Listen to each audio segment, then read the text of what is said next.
Моето посещение след визитата на външния министр във Вашингтон миналия месец, на което бе проведена и среща с държавния секретар Помпео. Искаме да засилим нашите взаимоотношения с България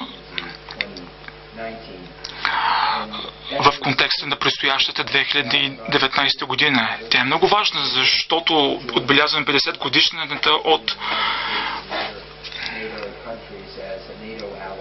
присъединяване 15-та годишно от присъединяването на България към НАТО с останалите съюзници в този блок. Тя е много важен партньор и приятел най-вече в този регион и ценим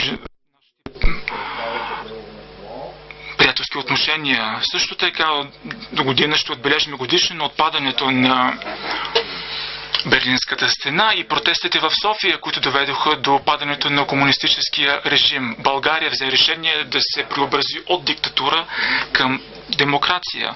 Това е една история, която е източник на вдъхновение.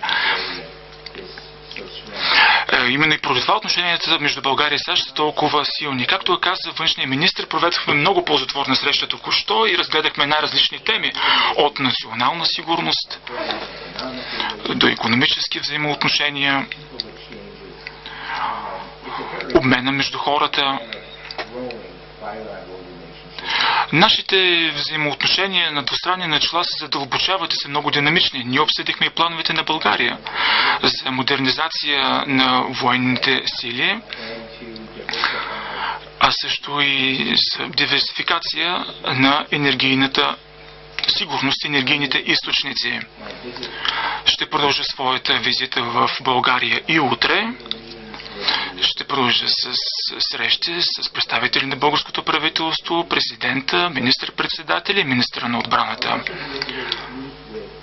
Ще мога да се срещна и с българи, които са участвали в програма за обмен в САЩ и са се върнали в България, като използват натрупания там опит, за да доведат до благоприятни промени тук, в местната общност и да засилят културните и междуличностните връзки между двете държави.